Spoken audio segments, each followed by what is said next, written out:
Je suis Napoléon Bonaparte, né le 15 août 1769 à Ajaccio en Corse.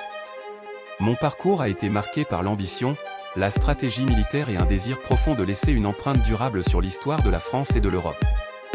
Dès mon plus jeune âge, j'ai montré un talent exceptionnel pour la stratégie militaire.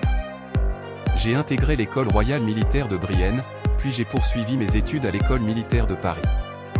La Révolution française a éclaté en 1789, et j'ai vu en elle l'opportunité de gravir les échelons de la société. J'ai soutenu les idéaux républicains et j'ai rapidement gravi les échelons de l'armée française grâce à mes compétences militaires. Mon succès à la bataille de Toulon en 1793 m'a fait remarquer par les autorités révolutionnaires.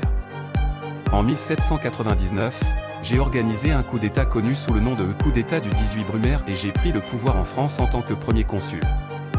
Cela marquait le début de mon ascension politique. Je me suis engagé dans d'importantes réformes, dont le Code Napoléon, qui a posé les bases du système juridique français moderne. Cependant, ma soif de pouvoir ne s'est pas arrêtée là. En 1804, je me suis autoproclamé empereur des Français, prenant le titre de Napoléon Ier. Mon règne a été marqué par des guerres incessantes, connues sous le nom des guerres napoléoniennes, dans lesquelles j'ai conquis de vastes territoires en Europe. Ma grande victoire à Austerlitz en 1805 a renforcé ma réputation de stratège militaire de génie, mais les guerres ont finalement conduit à ma défaite.